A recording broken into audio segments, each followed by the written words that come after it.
अपने पसंदीदा सीरियल के ऐसे ही डेली अपडेट के लिए हमारे चैनल को सब्सक्राइब करें। आज के एपिसोड की शुरुआत में मायरा गीतांजलि को देखकर डर जाती है। गीतांजलि उसे गले लगाती है और कहती है, जब पहले आपको डर लगता था तो आप मेरे पास आती थी, लेकिन आज आप मुझसे ही डर रही हो। मायरा कहती है, क्या आप ठीक हो? क्या आपको चोट लगी है? गीतांजलि दुखी होकर कहती है, आपको होकर मुझे बहुत गहरी चोट लगी है जो ठीक नहीं होगी।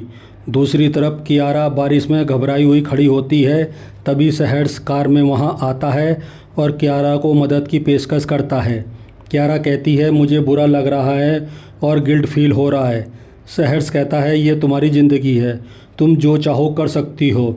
वह कियारा को गाड़ी में बैठने के लिए कहता है। कियारा गाड़ी में बैठकर चली जाती है। दूसरी तरफ गीतांजलि मायरा से कहती है, आज के बाद किसी को भी मेरी चिंता करने की ज़रूरत नहीं होगी। आप मेरे साथ बिताए हर पल को याद रखना, क्योंकि अब हम साथ में समय नहीं बिता पाएंगे। मायरा कहती है, आप मुझसे मिलने आना, मैं आपसे मिलने आऊँगी। गीतांजलि कहती है, अब नहीं आ पाऊँगी। मायरा घबरा जाती है और पूछती है, क्या आप कहीं जा रही हो? गीतांजलि कहती है, मैं बहुत दूर जा रही हूँ। अबीर गीतांजलि को देख लेता है। तभी उसे अरमान का कॉल आता है। गीतांजलि भी अबीर को देख लेती है। अरमान अबीर से गीतांजलि के बारे में पूछता है तो अबीर बताता है कि गीतांजलि यहाँ है और कुछ अजीब अजीब बातें कर रही है। अरमान कहता है, गीतांजलि से मेरी बात कराओ। अबीर देखता है, तब तक गीतांजलि जा चुकी होती है। मायरा अरमान से बात करती है और अरमान को वो सब बताती है जो गीतांजलि ने कहा है। इधर पोद्दार हाउस में विद्या आती है और सभी से पूछती है कि अरमान और अबीरा कहाँ हैं, आज मैं उनकी शादी करा दूंगी। कावेरी को परेशान देखकर विद्या कावेरी से पूछती है, आप परेशान दिख रही हो। कावेरी बताती है, गीतांजलि गायब हो गई है और अरमान उसे ढूंढने गया है। विद्या घबरा जाती है और कहती है, ऐसा लग रहा है कुछ गलत होने वाला है। दूसरी तरफ गीतांजलि ज़िंदगी से हताश होती है। वह ट्रक के सामने कूदने का फैसला करती है। वह ट्रक के सामने खड़ी हो जाती है, लेकिन तभी सही समय पर अरमान पहुंचकर उसे बचा लेता है। अरमान गीतांजलि पर गुस्सा होता है, ऐसा करने से पहले अपने परिवार के बारे में तो सोच लेती। गीतांजलि कहती है, मेरे अपनों में जब मेरे बारे में नहीं सोचा तो मैं क्या करूं। दूसरी तरफ अंशुमन अबीरा से पूछता है, हम मंदिर क्यों आए हैं? अबीरा कहती है, मैं भगवान से कई साल नाराज़ रही हूँ, लेकिन फिर वापस मेरी इनसे दोस्ती हो गई है। अबीरा भगवान से प्रार्थना करती है कि कुछ ऐसा कर दीजिए कि मेरी व अरमान की वजह से गीतांजलि हर्ट ना हो। अंशुमन कहता है, गीतांजलि तो हर्ट ज़रूर होगी, भगवान से प्रार्थना करो कि उसे दर्द सहने की हिम्मत दे। दूसरी तरफ गीतांजलि अरमान पर गुस्सा होती है कि आप मायरा को मेरी ज़िंदगी में लेकर आए, जब वो मेरे दिल में बस गई तब उसे मेरी उस पर हक लेने की बारी आई, आपने उसे अबीरा को दे दिया। अरमान माफ़ी मांगता है।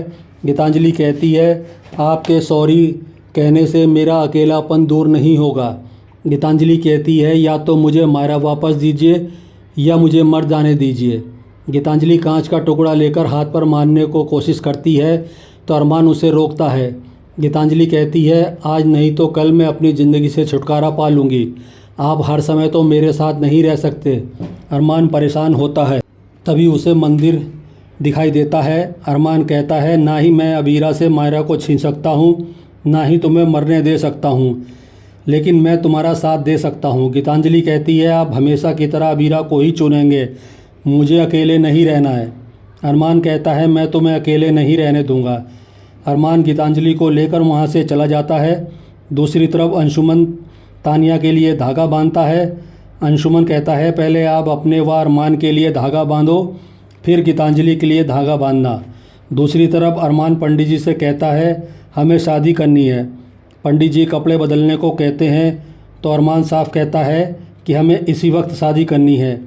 तभी उसी मंदिर में अबीरा धागा बांध रही होती है, उससे धागा टूट जाता है तो वो घबरा जाती है। अंशुमन नया धागा लाने चला जाता है। दूसरी तरफ अरमान और गीतांजलि शादी कर रहे होते हैं। इसी बीच अंशुमन नया धागा लेने आता है। वह अरमान और गीतांजलि को नहीं देख पाता। गीतांजलि अंशुमन को देख लेती है और घबरा जाती है और वह सोचती है कि कोई दखल देने से पहले हमारी शादी हो जानी चाहिए। तभी अरमान को विद्या का कॉल आता है, लेकिन अरमान उसका फ़ोन नहीं उठाता। दूसरी तरफ अबीरा गीतांजलि की खुशी के लिए धागा बांध रही होती है और प्रार्थना करती है। अंशुमन कहता है, मेरे फ़ोन से अरमान को फ़ोन कीजिए। दूसरी तरफ अरमान और गीतांजलि फेरे लेने लगते हैं। तभी अंशुमन का फ़ोन आता है। अरमान फ़ोन उठाने लगता है तो पंडित जी उसे मना कर देते हैं। अबीरा उसे वापस कॉल करती है, लेकिन अरमान फ़ोन नहीं उठाता है। अबीरा को चिंता होने लगती है। अबीरा भगवान से प्रार्थना करती है कि मुझे मेरी ज़िंदगी में प्रॉब्लम मंजूर है, लेकिन मेरी ज़िंदगी में अरमान का ना होना मंजूर नहीं। मेरी ज़िंदगी में अरमान वापस लौटा दीजिए। तभी अबीरा के हाथ से धागा उड़ जाता है।